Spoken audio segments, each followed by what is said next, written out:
그 다음에 우리가 볼 게 주물과 종물입니다. 주물과 종물. 이건 주인과 종에 관한 문제예요. 이 주자와 종자가 들어가는 게 또 하나 뭐가 있다고 했어요?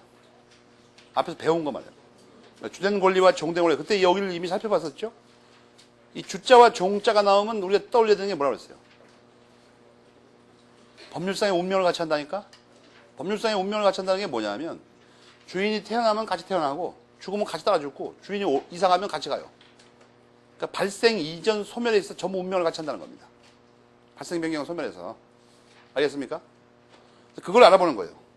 그럼 주물종물은 또 예를 보는 게 더 빠르니까 밑에서 세 번째 줄에 나와 있죠. 배와 노, 자물쇠와 열쇠, 주택과 딴채로 된 광, 참고 말해요. 시계와 시계줄. 그러니까 여러분은 항상 주물과 종물을 팔에다 걸치고 다니죠. 그것의 민법상의 의미를 파악해보는 겁니다. 우선 여러분이 이걸 읽고 가만히 생각해보면 이게 봉이 김선달의 사기를 막으려고 하는 제도라는 걸 금방 알 수가 있죠. 봉이 김선달이라는 놈 말이에요. 대동강에서 배 팔아먹고서는 노는 둘러매고 있다가 또 돈 내라고 한다고. 또 그럼 그게 어떻게 되는 거냐 하는 거예요. 민법상 유효한 건가 그게. 너 이 나룻배를 사라 이렇게 말을 했어요. 대동강 물도 팔아먹었지만 그래서 사는 사람이 배를 샀어요. 근데 노를 둘러매고 있길래 노는 왜 안 주냐 그랬더니 내가 배 판다고 그랬지 언제 노를 판다고 그랬냐. 이건 또 사라 필요하면. 이렇게 하면 이게 정당한 거냐 하는 겁니다. 그것은 정당한 겁니다. 알겠습니까? 그건 정당한 거라고. 그러면 그게 어째서 정당한 거냐를 우리가 살펴봐야 돼요. 어째서 정당하냐 그게. 그래가지고 여러분이 그게 정당하다는 건 뭐냐면 182페이지 두 번째 문단이 있죠. 그것 때문에 정당합니다. 알겠어요? 그것 때문에 정당하다고. 이게 뭐 강행 규정이 아니기 때문에 별도로 사고파는 특약을 하면 사고파는 거예요, 그냥. 알겠습니까? 물론 이제 좀 더 세밀하게 따지면 사실 그 계약은 성립하지 않습니다. 왜냐하면 엄밀하게 말하면 왜 그러냐면 이게 법률행위 해석의 문제예요, 이게. 김선달은 배와 노를 따로 판다고 얘기한 거죠, 그렇다면. 따로 판다고. 근데 사는 사람은 그걸 함께 판다고 생각을 한 겁니다. 그렇잖아요. 나중에 착오로 이걸 취소할 수 있어요. 그러나 일단 유효는 합니다. 그 문제에서. 근데 이게 해석에 따라서는 아예 계약이 안 성립할 수도 있다는 것 뿐이에요. 그래서 이게 원래 여기서 이 사례에서 금방 알 수 있는 게 뭐냐면 원래 이게 양쪽이 각각 사고팔 수 있는 거여야 됩니다. 양쪽이. 알겠습니까? 그래야 이게 문제가 되는 거죠. 그래야. 그런데 그걸 이제 법 이론적으로 설명을 하면 거기 보면은 물건의 소유자가 그 물건의 상용에 공하기 위하여 자기 소유인 다른 물건을 이에 부속하게 한 때 그 부속 당하는 물건을 주물이하고 부속되는 물건을 종물이라 한다. 그래서 그 예를 가만히 비추어서 떠올리면 이해할 수 있습니다. 억지로라도. 억지로. 근데 상용의 공이라는 것은 법조문에 나오는 말인데 법조문 봐요. 나오나. 내 말을 어떻게 믿어? 공부하는 사람 말이에요. 어떤 사람의 말도 믿으면 안 됩니다. 내가 거짓말 하는데 뻥하니 믿고 앉았다가 시험 문제 다르게 나오면 어떡하려고 그래. 그 상용의 공이라는 말은 이게 법전을 우리 신민법을 만들 때 이게 알지 못하고 자신이 없으니까 의용민법에 있던 규정을 다 그대로 써놨어요. 무슨 말인지 잘 몰라가지고. 지금 이게 후회하고 있는 중입니다. 일본식 말입니다. 이 상용의 공이란 말을 우리나라에서 안 써요. 절대. 먼저 그 말을 알아야 되는데 181페이지 괄호 1번에서 그걸 먼저 알아야 됩니다. 상용의 공이 뭘까? 181페이지 괄호 1번.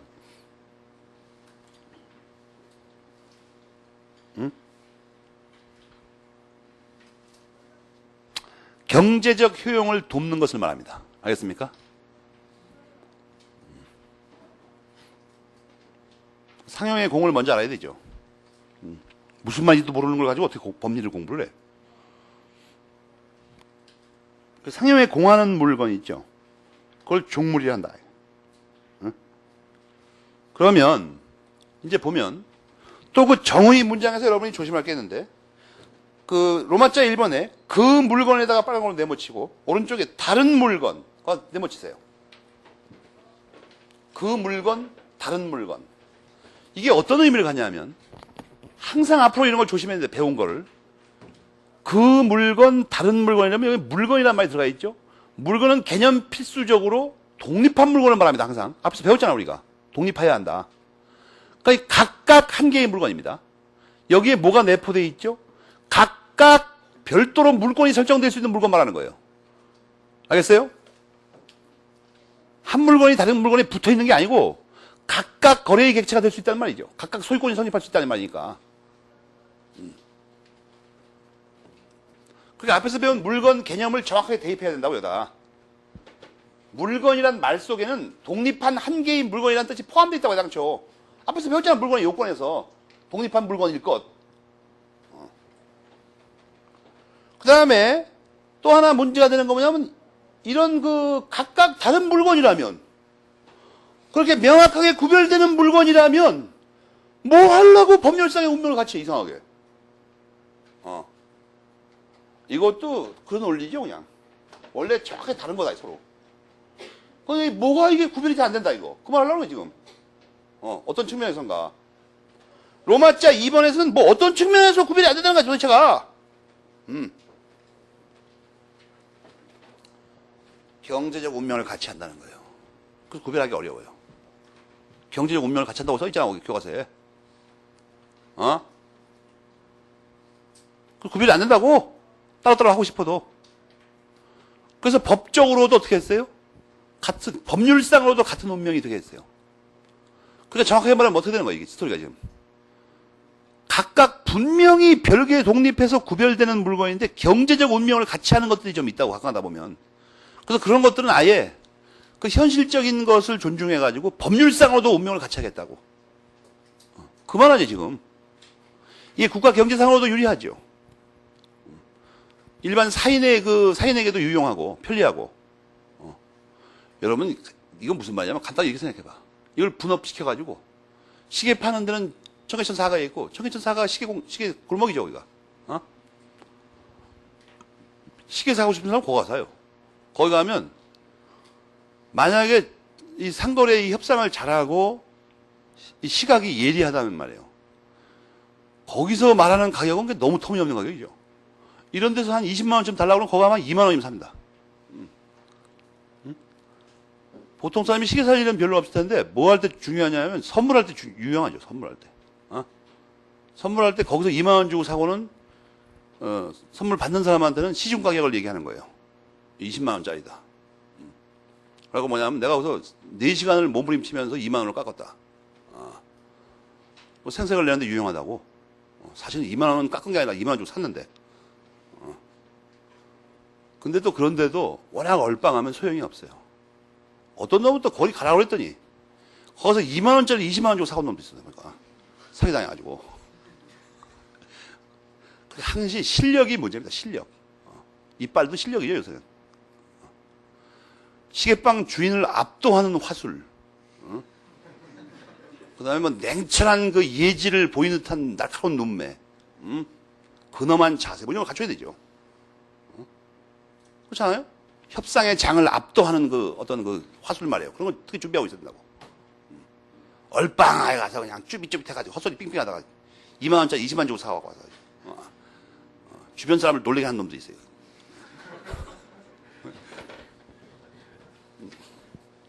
주물 종물 일어났습니까? 참, 그 말 하다 말구나. 그 말 하려고 그런 게 아니고 참.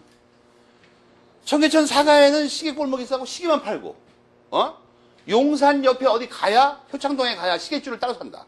무지 불편하죠, 이거. 무지 불편하다, 이거.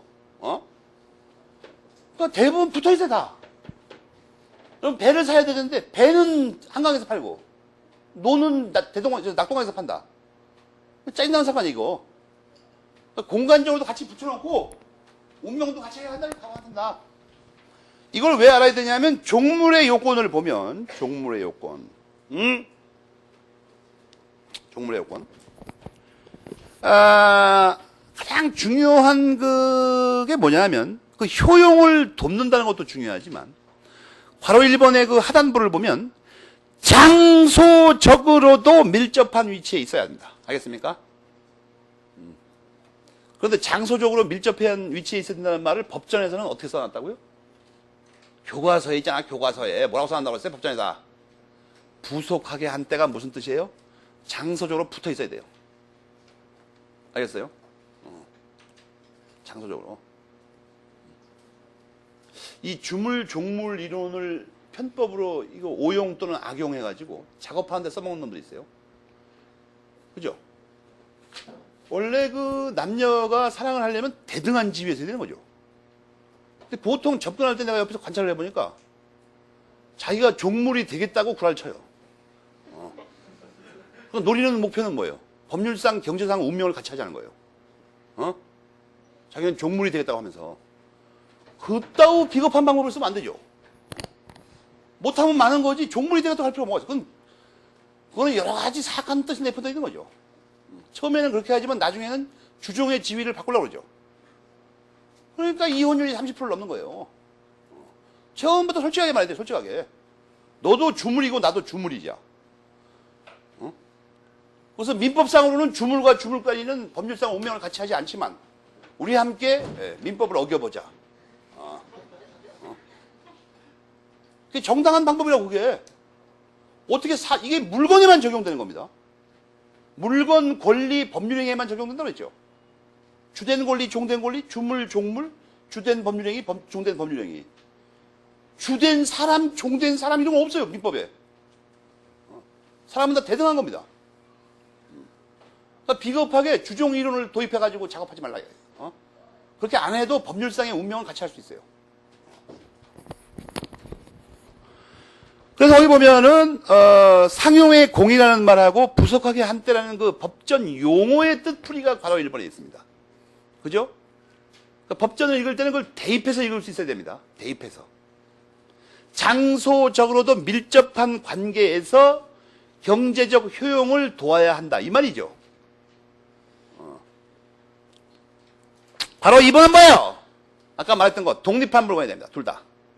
만약에 일부거나 구성 부분이면 주종 이론을 도입할 필요가 없어요.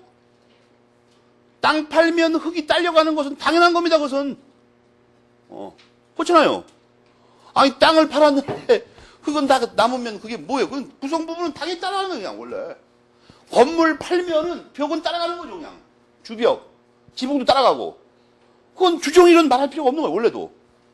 그래 여기서 문제가 되는 건 뭐예요? 독립한 물건이 됩니다. 독립한 물건. 알겠습니까? 그리고 또 하나 문제가 뭐냐면 그러면 동산, 부동산의 제한은 없냐? 끝에 뭐라고 써 있어요? 없어요. 아무거나 상관없어요. 그 깨알 글씨의 예 같은 걸 메모리 펜치에서 기억하는 게 더 낫죠? 또 괄호 3번은 뭐예요? 왼쪽 페이지 맨 밑에 로마자 1번에 자기 소유인 다른 물건. 거기 자기 소유라고 써있죠. 왼쪽 페이지에. 180페이지에 맨 밑에 로마자 1번에 자기 소유에다가 메모리 펜치래요. 첫째 줄에. 지금 그걸 설명하는 거예요. 자기 소유. 그게 오른쪽 페이지 괄호 3번의 설명이죠. 동일한 소유자에게 속해 됩니다. 그러니까 주물 종물은. 알겠습니까? 그런데 이 괄호 3번은 시험 문제에 묘하게 냅니다. 그래서 이걸 정확히 해야 되는데 거길 딱 읽어보면 말이에요. 원칙, 근거, 예외가 나온다는 걸 알겠어요? 셋 중에 하나 들어가 있죠. 문장이. 그럼 무조건 찾아야 된다니까. 자기가 집어넣고 제목을 넋을 잃고 읽지 말고. 원칙은 뭐예요? 자기 소유여야 돼요. 근데 그 근거가 뭐라고 나와 있어요? 제3자 이익을 해치까봐라고 했죠. 그럼 근거가 필요 없어지면 자기 소유일 필요 없어요. 무조건 그렇게 끌어서 읽는다고 자기 제목 붙여가면서 셋 중에 아무거나 하나 나오면 얼빵하게 앉아있지 말고. 독서라는 게 뭐냐 하면 그렇게 막 채우고 정돈을 하면서 제목 붙여가면서 읽는 걸 독서라고 그래요. 멍하니 앉아가지고 그냥 그런가 보다. 그러니까 이게 뭐 강약이 없으니까 머릿속에 남는 게 하나도 없는 거야. 이거 이상하게 돌아서면 까먹고 딱 부러지게 뭐가 탁탁탁탁 체계가 잡혀야지. 그 다음에 이제 종물이 되면 어떻게 되냐는 거예요. 아까 말했잖아요. 법률상에 운명을 같이 한다니까? 운명에다가 빨간 줄 치고, 빨간 줄은 뭐예요? 응? 발생, 이전, 소멸을 함께 한다. 이 말입니다. 발생, 이전, 소멸을 함께 한다. 운명을 같이 한다는 말이. 그러니까 운명은 말이에요. 민법에서의 운명은 미아리에서 물어보는 운명이 아니에요. 보통 미아리의 운명은 뭐예요? 거기 그 아저씨 아줌마들 앞에 가서 물어보죠. 돈 내고. 내가 내년 사시에 붙을 것 같습니까? 안 붙을 것 같습니까? 그런 걸 함께 한다는 뜻이 아닙니다. 발생, 이전, 소멸을 함께 한다는 거예요. 알겠어요? 그 중에서 발생, 소멸을 함께 하는 걸 부정성이라고 하고, 이전을 함께 하는 걸 수반성이라고 하는데, 그래서 물권법에서 배워요. 그 다음에 종물 이론의 준용이 나와서 준용. 아까 그 강행 규정 아니라는 건 아까 설명했고, 응? 준용은 내가 말한 거예요. 주된 권리, 종된 권리에도 적용되고, 주된 행위, 종된 행위에도 적용된다고. 그 다음에 이제 전형 구별로 원물과 과실이 나옵니다. 이것도 조문에 나오는 건데, 물건으로부터 생기는 경제적 수익을 과실이라고 한다. 물건으로부터 생기는 근데 이렇게만 읽으니까, 자꾸 혼동을 하는데, 원래 큰 개념부터 배워야 돼. 큰 개념. 응? 그 교과서 밑에, 182페이지 맨 밑에 두 문단을 잘 읽어보면, 맨 밑에 두 문단. 응? 뭔가 이게 복잡한 게 있다는 거죠, 지금. 그래서 이 체계를, 이게 독일 민법학의 성과를 독일 민법에 이렇게 써 있습니다, 그리고. 보충규제 211페이지의 박스를 정확히 알고 있어야 돼요.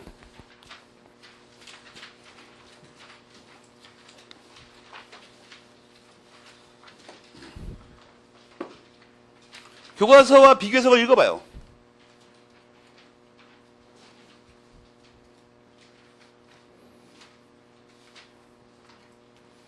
교과서와 비교하면 그 내용을 정확히 이해할 수 있죠.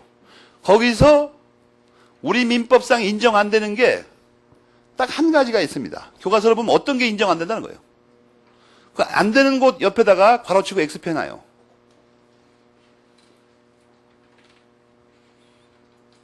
그 자체도 객관식을 낼 수 있죠, 그러니까. 다음 중 민법상 인정되지 않는 것은.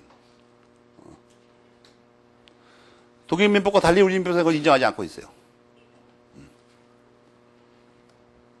그 다음에 그 표의 메뉴의 상위 개념이 뭐예요? 최상위 개념이. 수익이죠. 이걸 알면 뭘 할 수 있냐 하면, 그 밑에 있는 권리들의 원래의 귀속자를 알아낼 수 있어요. 이 수익이란 말이 어디 나오는가를 보면 압니다. 수익. 어디 나와요? 211조에 나와요.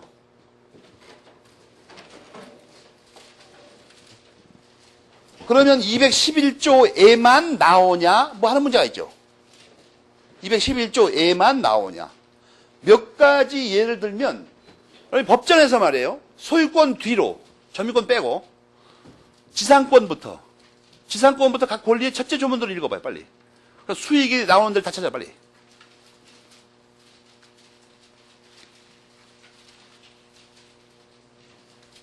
첫 조문들로 빨리 읽으면서, 지상권부터, 수익이란 단어 나오는 게 뭐가 있나?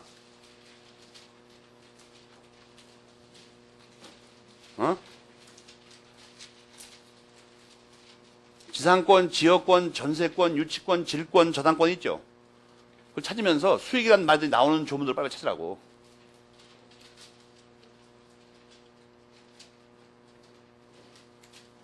그럼 거기만 그게 나오냐? 아니에요.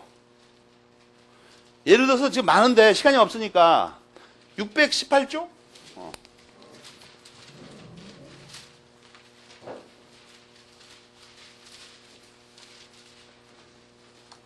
618조를 한번 읽어보라 이거예요.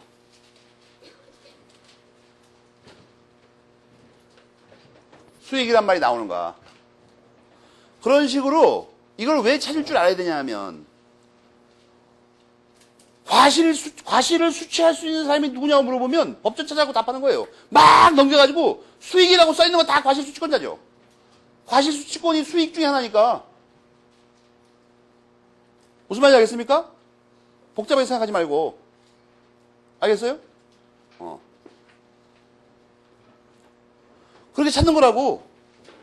다 써있어요, 법전에. 수익권자가 누구라고.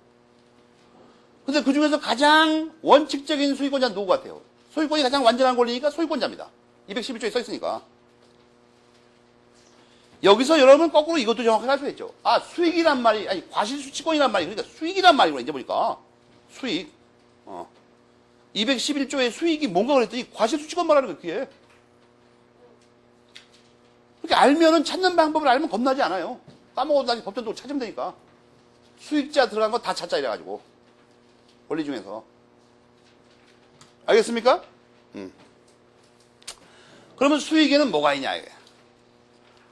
민법 101조를 보니까 두 개가 있다는 거야. 101조, 102조.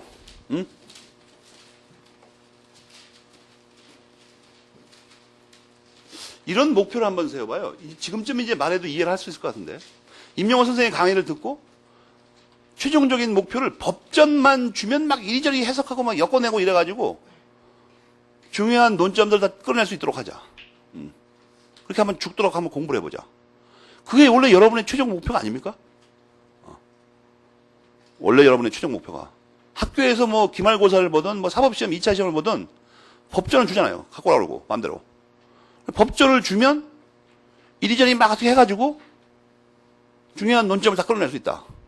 지금 내가 말하는 것처럼 법전을 읽으면 됩니다. 읽는 방법만 좀 익히면. 그리고 커트라인이 대부분 뭐 100점이 아니죠. 그렇잖아요. 그러니까 법학시험은 거의 다 붙을 수 있습니다. 맘만 먹으면. 왜냐면 한 70%만 찾아내면 수석하죠. 법전 보고 70%만 찾아내면. 9집이 붙으려고만 맘먹으면. 뭐 요즘 알잖아요, 여러분 다. 45%만 찾아내면 돼요. 다 찾아낼 필요 없이 절반 조금 못 미치는 만큼만 찾아내면 된다고. 커트라인이 50점 넘어간 적이 없으니까 한 번도. 이번에도 50점 넘어가면 수석하잖아요, 그냥. 아, 그걸 못한단 말이에요? 법전을 주고 찾아내라고 그러는데, 논점을. 절반 정도만 찾아내면, 잘하면 수석한다니까? 90% 찾아내라고 그러면 힘들죠. 그렇게까지 공부하려면. 절반 정도 찾아내는 거 할 수 있잖아요. 공부 열심히 한다며. 그것도 못하겠다고 하는 사람은 나가면 돼요, 여기서. 간단하게 그냥. 그럼 천연과실은 뭐냐, 천연과실. 물건의 용법에 의하여 수취하는 겁니다. 알겠습니까? 여기서 가장 중요한 게 뭐냐면, 용법에 의하여가 뭐냐는 거예요, 도대체가.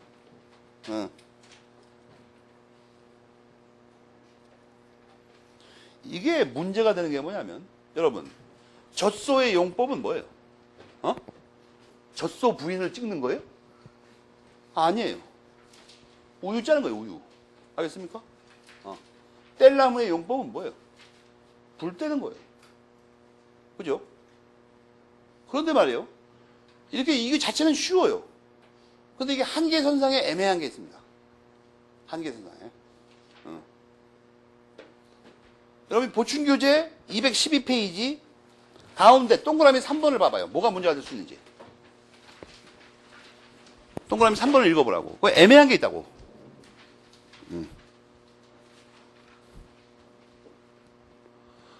원래 새끼 낳는데 쓰는 말이 따로 있습니다. 근데 어떤 말이 원래 승마용인데 새끼를 낳으면 어떻게 하는 거야, 이거. 승마용 말은 용법이 새끼 낳는 게 아니죠. 그 다음에 일하는 소는 이게 용법이 우유 짜는 게 아니에요. 그 다음에 감상용 화분에 예를 들어서 여러분이 귤나무를 심어놨다고 쳐봐. 거기서 귤이 열렸어요. 감상용 화분에서 귤 수치해가지고 팔아먹어서 돈 버는 게 아니죠. 그럼 그 열매는 뭐냐는 거예요. 과실이 아니야. 왜냐면 이게 민법의 용법에 의하여라는 말에 어긋납니다, 이게. 감상용 화분은 감상하는 게 용법이 감상하는 게. 귤 따먹는 게 아니고. 이런 것들과 관련해서 용법에 의하여를 어떻게 할 것인가가 문제가 됩니다. 응? 알겠습니까? 그리고 다수설은 용법에 의하여를 무시하고 해석합니다, 그냥. 무시하고. 그럼 여기 써 있는 그 A, B, C, D가 다 뭐라는 거예요? 전부 다 과실에 들어간다는 거예요. 용법에 의한 아니더라도. 알겠습니까? 왜냐하면 그걸 너무 엄격히 해석하면 말이 이상해지니까 이게.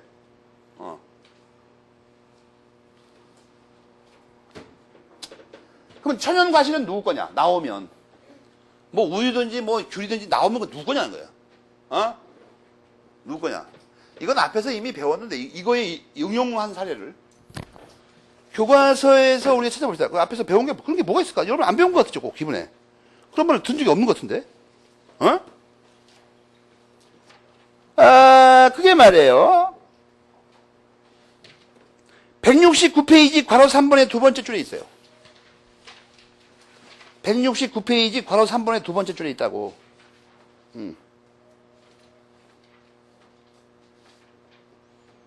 그거하고 똑같은 말이 어디냐면 183페이지 로마자 2번의 네 번째 줄에 있어요. 전부 다 동일한 법리에서 처리합니다. 알겠습니까?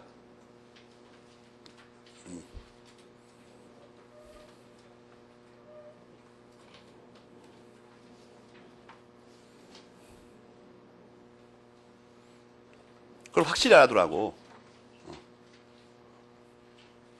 그러나 앞에 거에는 조심할 게 뭐냐면 법리는 동일하지만 앞에 거는 무슨 문제가 있냐면 사람은 소유권이 인정되지 않는다고 했죠. 자기 자신도. 그러니까 앞에서는 그렇게 표현 못한 거예요.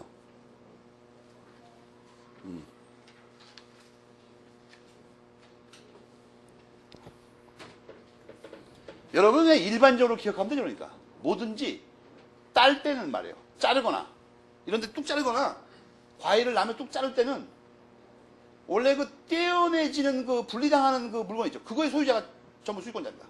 알겠습니까? 이런 걸 뭐라고 하냐면 거기 그 183페이지 로마자면 두 번째 줄에 게르만법의 생산주의와 로마법의 분리주의 이렇게 돼 있는데 어느 쪽이라는 겁니까? 우리 민법은 로마법상의 분리주의에 따르고 있습니다.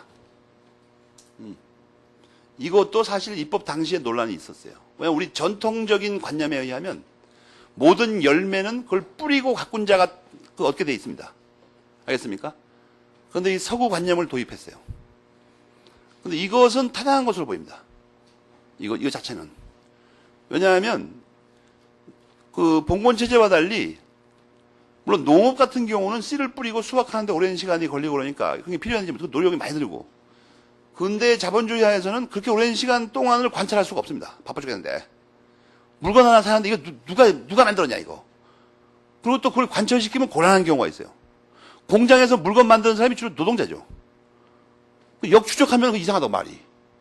혼란이 생기고. 그러니까 이것은 잘한 겁니다. 혼란 때문에. 하여튼 로마법의 분리주의에 따라서 처리한다. 이걸 알아두고 아까 내가 말해준 게 그 로마자 2번에 거기 몇째 줄이야 이게? 다섯 번째 줄, 여섯 번째 줄, 일곱 번째, 여덟 번째 줄 나오죠? 일곱 번째 줄까지. 다섯, 여섯, 일곱 번째 줄. 거기를 풀고 굵은 패드로 묶어요. 과실수취권자 싹 써놨잖아. 거기도 여러분 대개념 나오죠? 원칙적으로 누구예요? 소유자예요. 예외적으로는 법전에 수익이라고 써있는 것들입니다. 법전에 수익이라고 써있는 것들. 그런데 말이에요. 그런데 거기 있는 걸 외웠는가도 물어보지만 외웠는가도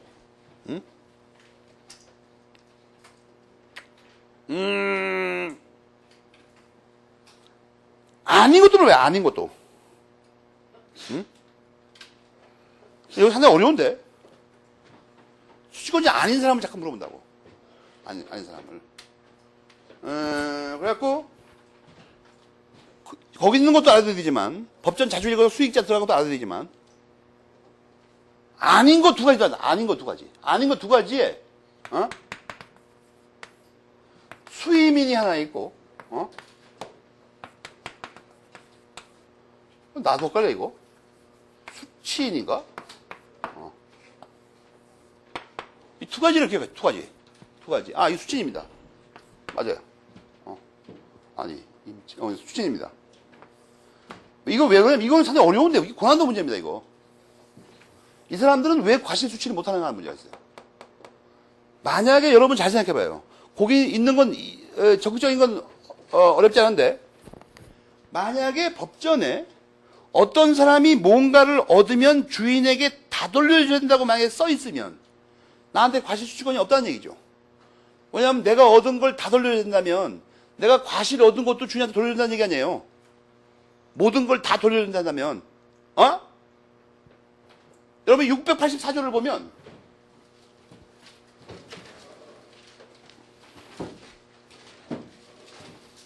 (683, 4, 5) 중에 하나가 있습니다. 유명한 조문이니까 그건. 거기 684조 거예요. 4조. 거기 보면은 수임인은 자기가 일하다가 얻은 물건이나 뭐 권리 이런 거 있죠. 다 주인의 그 유임에 돌려야 됩니다. 그래서 과실수취권이 있을 수가 없는 거예요. 그것 때문에. 이 수임인은. 알겠습니까? 그럼 요거는 그러면.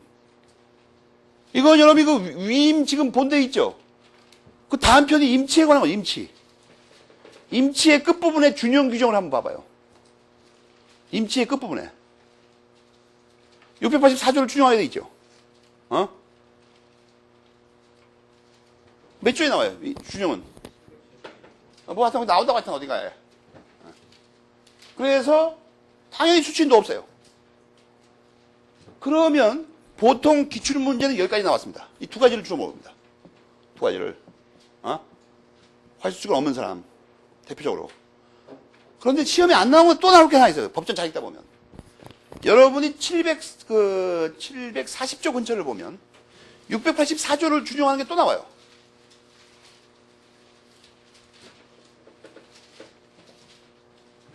어딘가에 하여튼 그 앞에 부분에 740조부터 앞으로 거슬러가면서 준용 규정을 찾아보면 알겠습니까? 그 사람 누구예요? 사무관리자예요. 734조의 그 제목을 보면 사무관리라고 그게.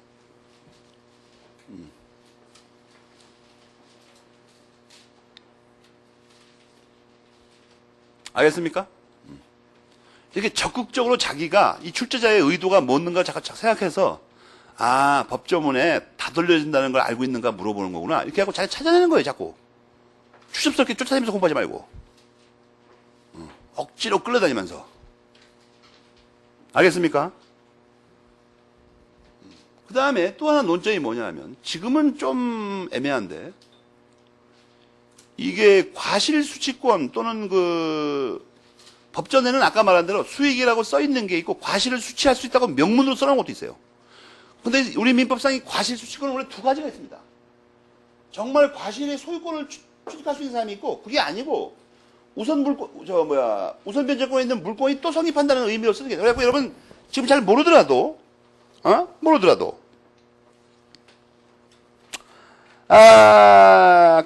적어놔야 돼요.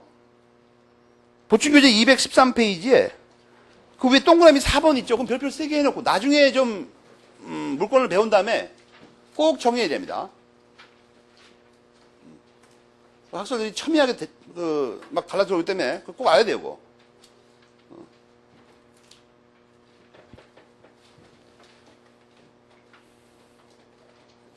그 다음에 강행규정은 아니라는 걸 알아두고 그 다음에 과실에서 끝부분에 알아야 되는 게 184페이지 법정과실입니다. 천연과실 말고 법정과실. 법정과실은 물건의 사용 대가로 받는 물건입니다. 거기 첫 줄에 써있듯이. 여기서 핵심은 물건은 다 배웠으니까 사용 대가입니다. 사용 대가. 여러분 보충교재 213페이지 맨 밑에 그 동그라미 2번을 보면 사용 대가가 정확하게 뭔지 나와 있죠. 이게 왜 중요하냐 하면, 거기 써있듯이 뭔가를 돌려주는 거를 사용대가라고 합니다. 사용대가하고 구별되는 말 중에 소비대가라는 말이에요. 소비대가. 소비대가는 안 된다고? 소비대가는 뭐냐 하면, 이게 빌려온 걸 돌려주는 게 아니라 다 써버리고 돈 내는 거예요. 다 써버리고. 그러니까 재반 요금 이런 것들이죠. 요금 다 써버리고 주는 거, 가스료 뭐 이런 거. 여러분이 가스 요금을 낸다 그러면 가스 준 거를 다 써버리고 돈 주는 거 아니야? 돌려주고 돈 주는 게 아니라. 그건 사용 대가가 안 된다는 거예요. 그래서. 사용 대가의 의미하고 물건의 개념만 잘 알면 되죠. 물건의 사용 대가로 지급하는 물건이다. 이게. 알겠습니까?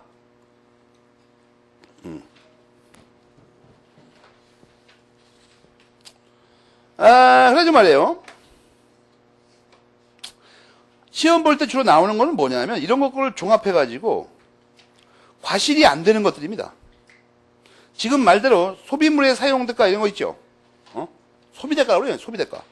교과서 184페이지 다섯 번째 줄에 있는 거 있죠. 노동대가, 권리사용대가 같은 건 이건 물건이 또 아니기 때문에 안 되는 거고. 알겠습니까? 빌려오는 게. 그러면 법정 과실을 뭔지 알았다 하더라도 그걸 어떻게 처리하냐는 문제가 있어요. 그거 누가 갖는 거냐, 법정 과실은. 그것은 그 수취권의 일수에 비례해서 받는다는 말인데 계산 방법입니다. 계산 방법. 예를 들어서 이런 거 생각해봐요. 여러분이 집에 세 들어가지고 월세 내는 거 있죠, 월세. 월세. 차임이라고 합니다, 법적으로는. 월세. 월세라는 게 차임이에요. 임차료. 그런데, 여기 뭐 100만원 보증금에, 뭐 30만원씩 주고 한 달에. 그러면 이제 계산이 복잡하니까 이 보증금에 대한 이자 계산 빼고, 한 달에 30만원 준다고 했을 때, 어떤 때 문제가 있냐면 이 차임은 왜 법정 과실일 수밖에 없냐 하면 이 집이라는 건물이라는 부동산, 즉 물건을 빌려 쓰다가 빌려 쓰는 값을 주고 나중에 이 물건을 돌려줄 거죠. 그렇잖아요. 집에 세든다는 게 집을 다 살고 때려부시고 준다는 게 아니야 지금. 그것도 돌려야 돼요. 그게 사용대가입니다, 명백하게. 그래서 이게 법정 과실인데 뭐가 문제가 되냐면 그 귀속은 뭐가 문제가 되냐면 이게 16일 날 주인이 바뀌었어요. 16일 날 매달 말에 월세를 주기로 했는데 그러면 이 과실인 이 30만 원을 집주인끼리 어떻게 나누어 갔느냐 하는 것이 문제입니다. 법정 과실의 귀속은. 그러면 이게 16일 날 바뀌었으니까 절반을 딱 잘라가지고 15만 원은 앞주인한테 주고 15만 원 뒷주인한테 주겠죠. 상식적으로. 여러분 3 살다가 주인 바뀌면 그렇게 할 거 아니에요. 당연히. 그렇게 안 하는 사람. 세를 안 살아봐서 몰라요? 민법을 심도 있게 연구하려면 세를 한번 살아봐요. 월세를 내고. 그리고 이 월세를 어떻게 나눠주나, 이거. 주인이 만약에 20일 날 바뀌면 어떻게 됩니까? 앞에 거는 전 주인 주고 뒤에 건 뒷주인 주기 당연히 그거 똑같이. 그걸 말하는 거예요. 교과서 써 있는 게 거기 마지막에. 빨리 좀 읽어봐요.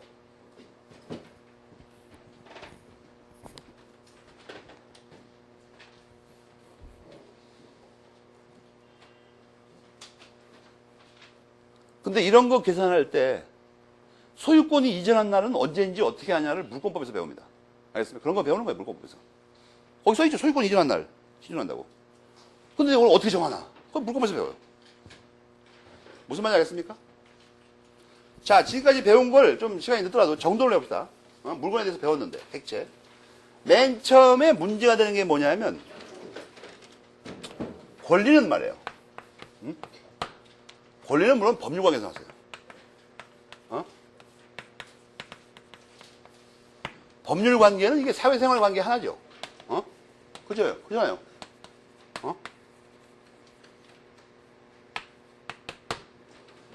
법률관계는 사회생활관계의 하나인데 이 법률관계로부터 여러 가지가 구성되어 있습니다. 그 중에 이제 권리가 한 요소예요. 이 법률관계 자체는 이 권리가 있고 의무가 있고 책무가 있고 등등 많다고 했죠. 당사자의 지위가 있고.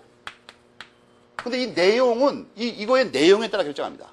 법률관계 내용엔 뭐가 있다고 했어요?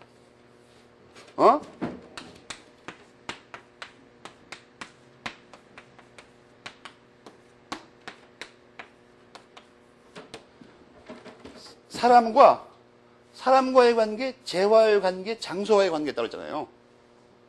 그렇잖아요. 그런데 이 권리 중에 이걸 다루는 게 또 이걸 직접적으로 다루는 권리가 있어요. 그걸 뭐라 그래요? 그걸 물권이라고, 물권. 그걸 물권이라고 한다고. 그렇잖아요. 이 물권에, 이게 있고 참, 요 권리는 다시 세부적인 내용으로 뭘로 구성되어 있냐면 이런 걸로도 구성되어 있지만 주체, 우리가 검토해야 되는 게 객체, 응? 그 다음에 관계가 있습니다. 관계. 이 관계의 내용에서 요 관계를 다루는 게 물권이라는 얘기예요. 알겠습니까? 그런데 요 관계를 다루는 거의 주체는 누구며 물권의 객체는 누구냐가 문제가 됩니다. 이 주체는 근데 한꺼번에 동일하니까 똑같이 배웠어요. 그죠? 자연인과 법인이 있다고 둘 다 뭘 해야 돼요? 권리능력, 의사능력, 행위능력 다 갖추고 있어야 돼. 그거 다 배웠잖아, 앞에서. 뭐 자연인과 법인이 언제 태어나서 언제 죽는지까지 배웠잖아요, 다. 근데 지금 이걸 안 배웠다, 이거. 객체는 뭐냐? 이게 물건이라는 거야, 물건의 객체는. 알겠습니까? 그래서 맨 처음에 배운 게 물건이 뭐냐는 거예요, 정확하게.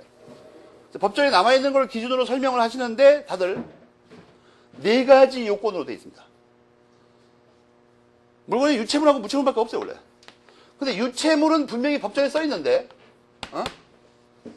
이거에 대응하는 개념인 무체물에 대해서는 무체물이라고 안 써놓고 무체물 중에 일부인 자연력만 써놨어요. 알겠습니까? 두 번째로 모든 이런 것이 되는 게 아니라 어떤 제한이 붙었어요. 그게 뭐냐면 관리가 가능해야 됩니다. 그죠? 관리가 가능하다는 건 뭐라고 했어요? 배타적으로 지배할 수 있다는 얘기입니다. 배타적 지배 가능성. 알겠습니까? 응?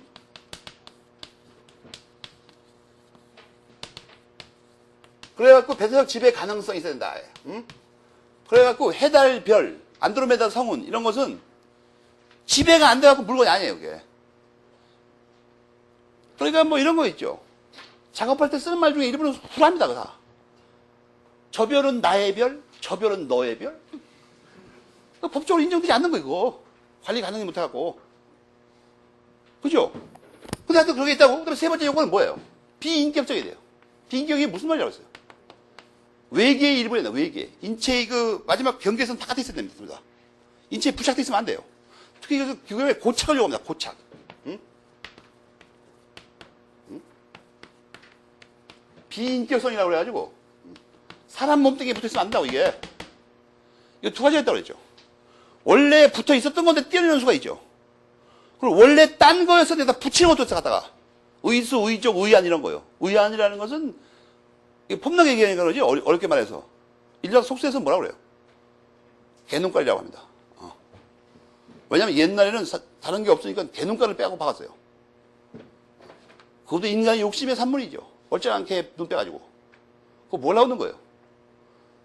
가짜를 집어넣고 두 개 있는 것처럼 보이려고 했던 거죠. 눈이 빠졌으면 가만 놔두는 게 정상 아니에요, 그냥. 왜 애꿎은 동물의 눈을 빼가지고 다 박아? 그래갖고 폼나게 산다 이거예요? 인간의 그 화장과 외부 치장이 그런 의미를 갖고 있는 전부 다. 그죠? 멀쩡한 꽃 다 자릅니다, 다. 잎사귀 다. 찢져요. 그래서 액체를 뽑아내요. 말려요. 그걸 처발로 앉아있어요.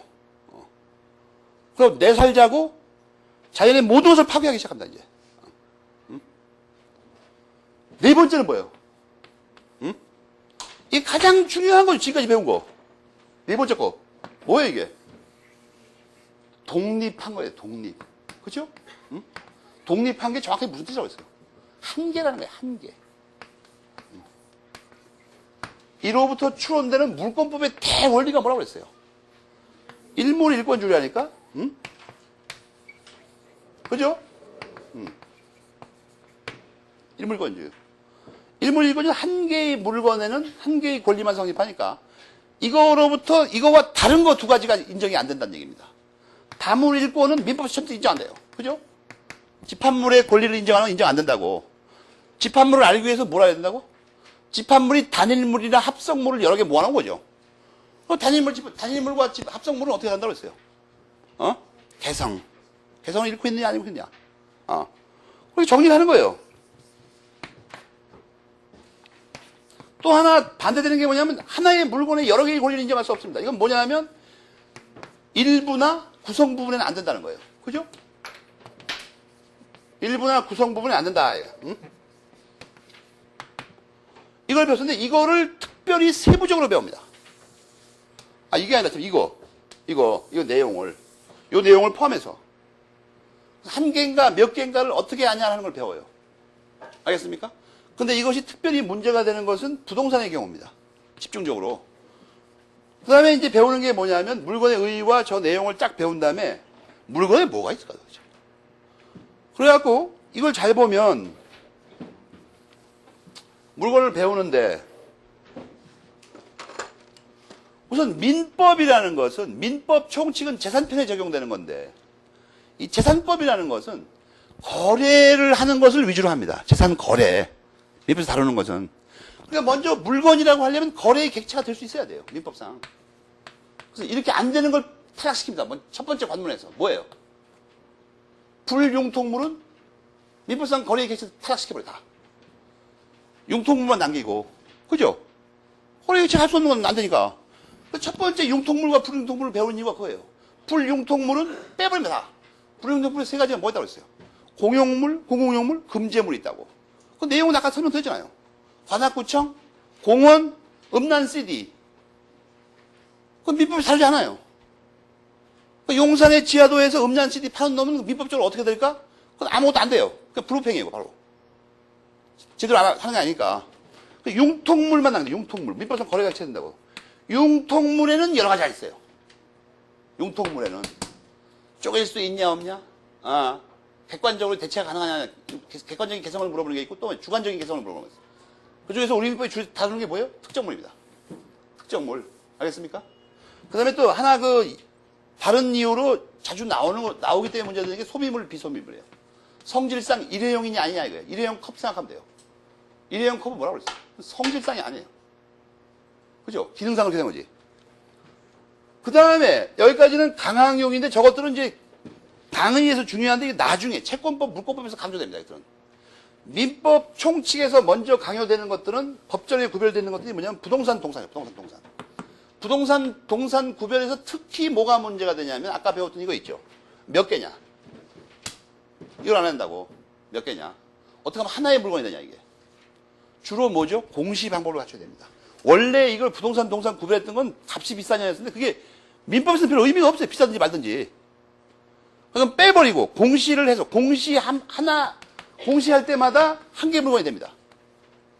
이걸 기준으로 하는데 물론 이제 아직 안 배웠지만 부동산 등기로 하고 동산은 인도로 하는데 동산도 구별이 어려워지는 게 있다고 했죠.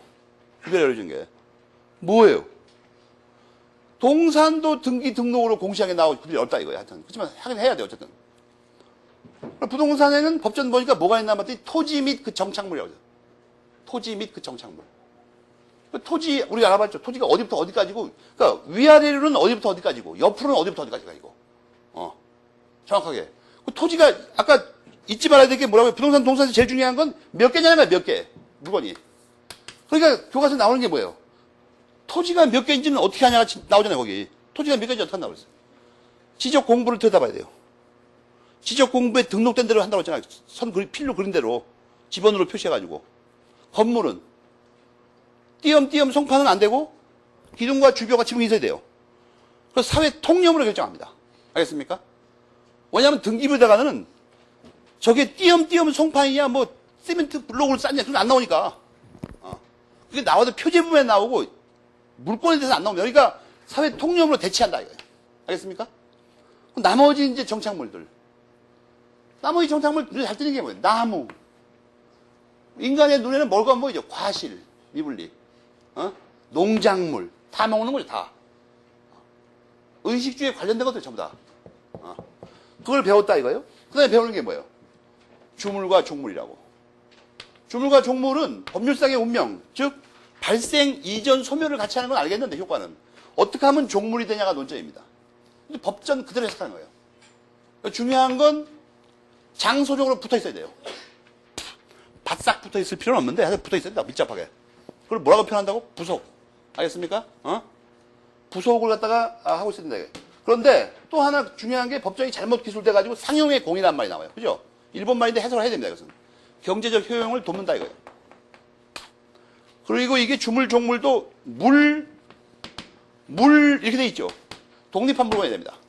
왜냐면 아까 물건에 의해서 독립해야 한다고 배웠죠. 그리고 이게 법전상 어떻게 돼 있어요? 자기 소유물이어야 됩니다. 근데 이것은 어떤 이유 때문에 그런다고 그랬죠. 제3자에게 소리 끼치지 않으려고.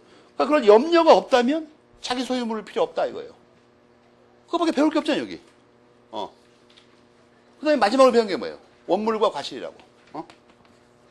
여러분 조심하고 이 한자 때문에 그러는데 과실에 대해서 쓸 때는 꼭 이런 원자를 씁니다. 민법에는 이런 원물하고 이런 원물이 나와요. 이건 원래의 물건이라는 뜻입니다. 과실에 대한 원물이 아니고.